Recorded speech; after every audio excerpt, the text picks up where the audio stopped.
Você conhece o mito de Narciso? Talvez você conheça a versão mais simplificada, mas hoje você vai conhecer a versão mais detalhada dessa história. O mito de Narciso, apresentado na mitologia grega, transcende a mera narrativa e adquire um significado profundo quando analisado sob a lente da psicanálise.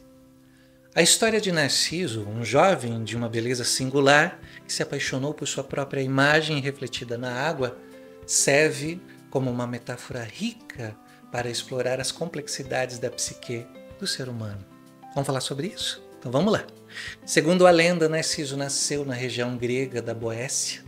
Ele era muito bonito e quando nasceu, um oráculo chamado Tiresias disse que Narciso seria muito atraente e que teria uma vida longa. Entretanto, ele nunca deveria ver seu rosto, uma vez que isso amaldiçoaria sua vida para sempre.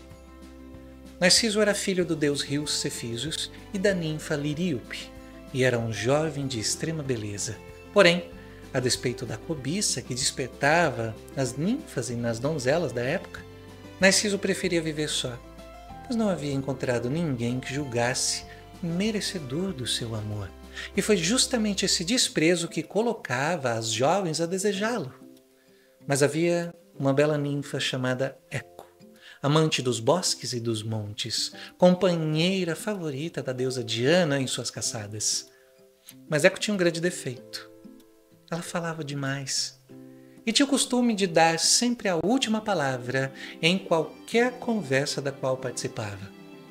Um dia a deusa Hera, desconfiada com razão que seu marido Zeus estava se divertindo com as ninfas, saiu à sua procura. Eco usou a sua conversa para entreter a deusa enquanto suas amigas ninfas se escondiam por se divertirem com Zeus. Hera, percebendo a artimanha da ninfa, a condenou a não mais poder falar uma só palavra por sua iniciativa, a não ser quando fosse responder ao ser interpelada. Assim a ninfa passou por um bosque, quando viu Narciso, que perseguia a caça pela montanha. Como era belo o jovem, como era forte a paixão que a assaltou.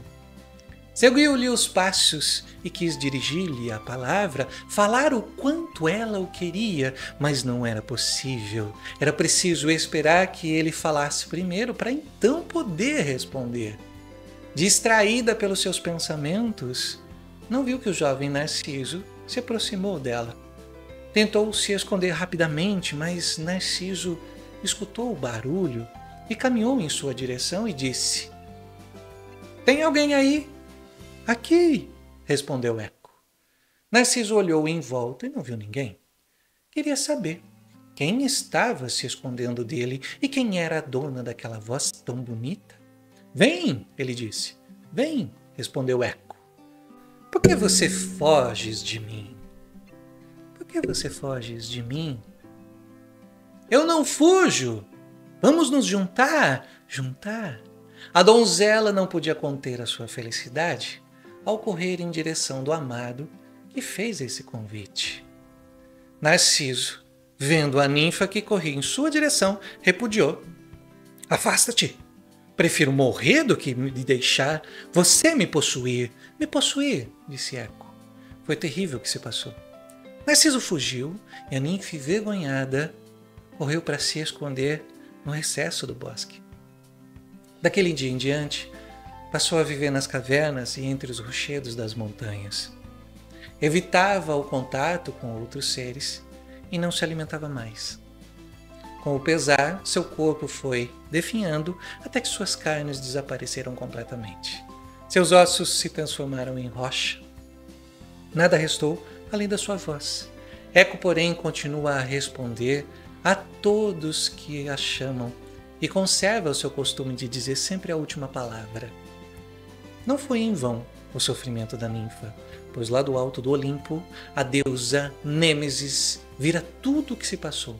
Com paciência, condenou Narciso a um fim triste, que não demorou muito a ocorrer. Não havia muito tempo passado, Narciso estava numa fonte clara de águas pratas. Os pastores não levavam para lá seus rebanhos, Não haviam nem cabras ou qualquer outro animal que frequentasse aquele lugar. Não foi tão pouco enfeado por folhas ou por galhos caídos de árvore. Era uma fonte linda, cercada de uma relva viçosa e abrigada do sol por rochedos que a cercavam. Ali chegou um dia Narciso, cansado da caça e sentindo muito calor e sede. Narciso se debruçou sobre a fonte para tomar água e viu surpreso uma bela figura que o olhou de dentro da fonte.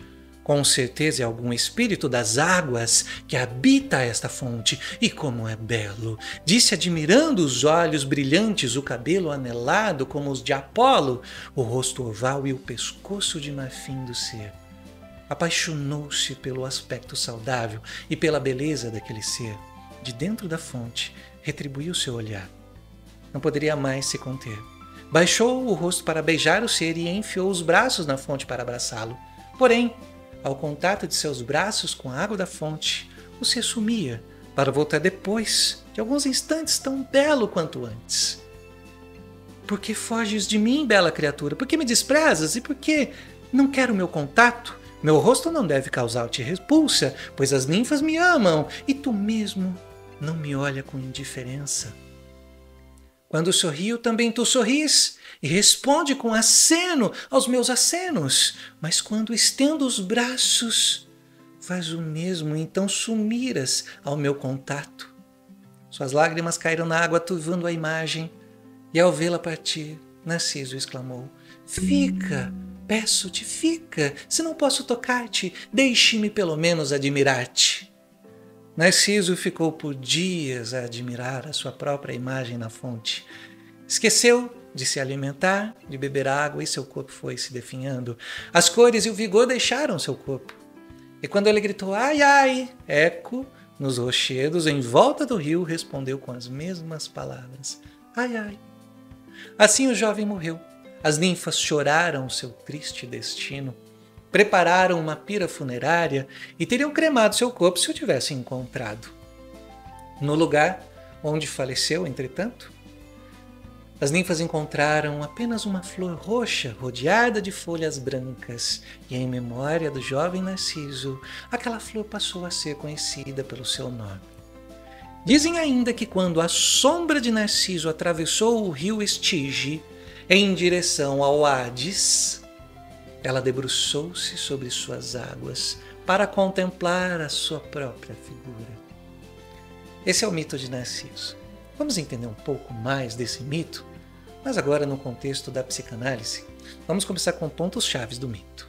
Narciso era conhecido por sua beleza estonteante, que atraía a atenção de muitas pessoas, especialmente as ninfas. No entanto, sua arrogância e desprezo pelos outros, com a ninfa Eco, por exemplo, o tornou um ser solitário, único, intocável, um ser que não encontrou ninguém à sua altura para que pudesse se entregar.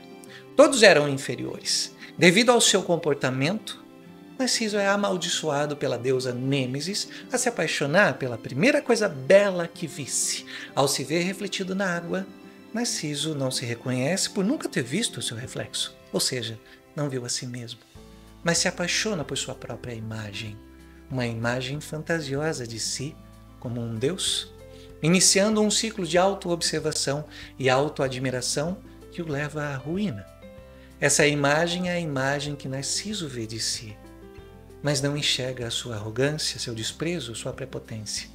Ele só enxerga o reflexo na água, pensando ser um ser perfeito, que também o observava e que assim era merecedor de seu amor. Consumido pelo amor próprio exagerado, Narciso se isola do mundo e acaba morrendo. No local onde seu corpo jazia, nasceu a flor chamada Narciso, símbolo da vaidade e do amor próprio excessivo. Agora, algumas interpretações e significados. O mito de Narciso serve como uma crítica à vaidade excessiva e ao amor próprio desmedido. A figura de Narciso representa um indivíduo que não vê ninguém à sua altura no mundo, contemplando sua própria imagem, negligenciando as relações interpessoais e a realidade ao seu redor. A história de Narciso Também nos mostra as consequências do egoísmo e da falta de empatia. Ao rejeitar o amor de outros, Narciso acaba sendo punido por sua própria vaidade, mas nunca consegue se tocar. Todas as vezes que ele toca a água com suas mãos, as ondas distorcem a imagem e Narciso não mais se via. Ou seja, ele passa a ser um ser intocável, apenas admirável, como todos sempre fizeram. O mito de Narciso pode ser interpretado como uma alegoria da busca pela própria identidade. Ao se apaixonar por sua própria imagem, Narciso busca uma definição de si, como ele é, que no fim é ilusória e incompleta. Ele não olha para sua verdadeira forma de ser, apenas cria uma imagem refletida que todos deveriam admirar, mas que guardava dentro de si a arrogância, o desprezo, a prepotência, que não o entendia como algo errado, e sim algo a ser contemplado por todas as outras pessoas. A psicanálise encontra no mito de Narciso uma rica fonte de simbologia para compreender o funcionamento da psique. Freud viu no mito de Narciso uma representação do narcisismo primário, um estado natural de desenvolvimento psicossexual em que uma criança investe todo o seu amor e libido em si mesma.